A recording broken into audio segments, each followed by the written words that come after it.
But I cannot thank you so much for this opportunity and explain how privileged I feel to speak before this audience.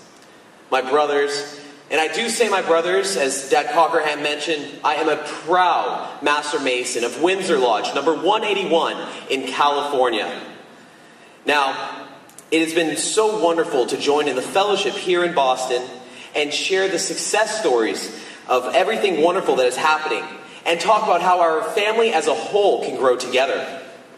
Just as the steps in Freemasonry begin in the Blue Lodge, do the saplings of Masonry begin with the seed sown as DeMolays.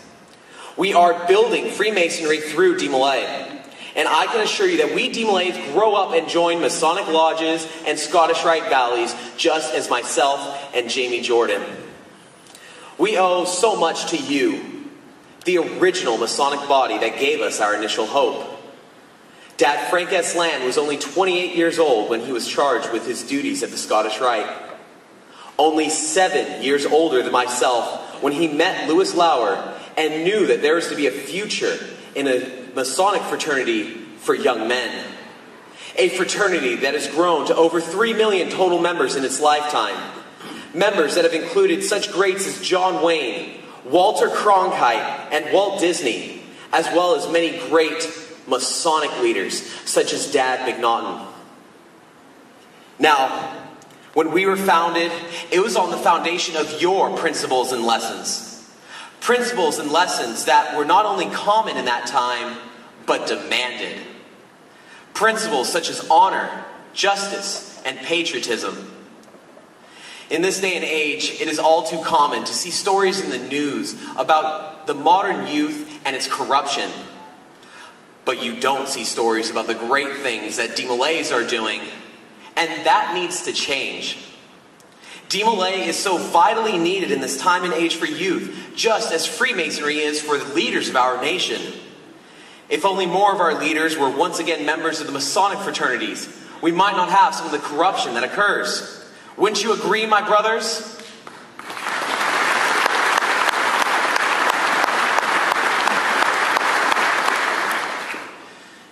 Now, I believe it was Benjamin Franklin, a Mason, who said, "There was never truly a great man who was not also truly virtuous."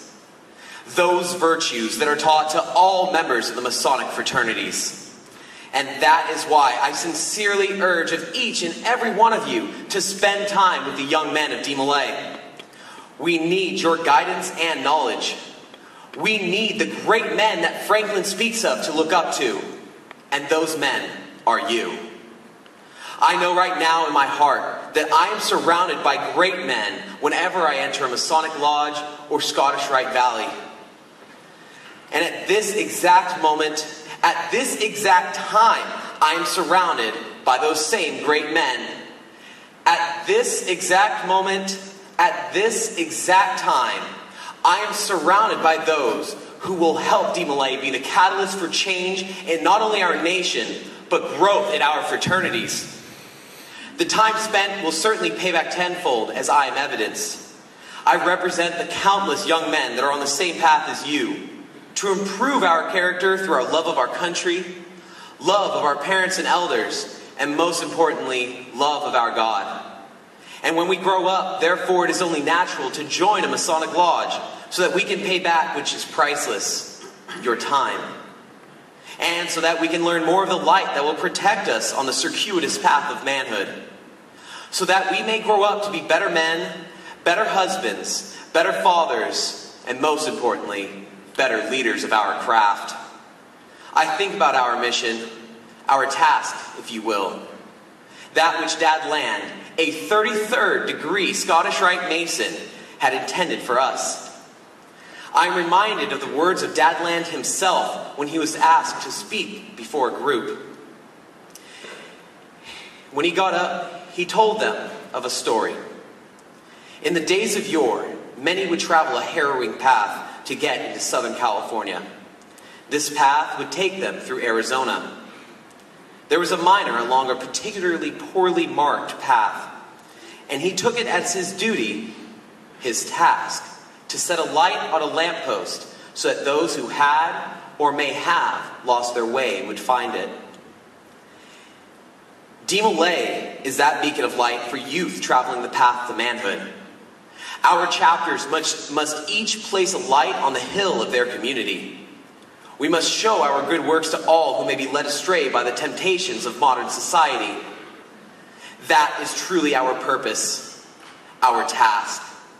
1,000 hilltops across America, shining brightly with the light of DMLA.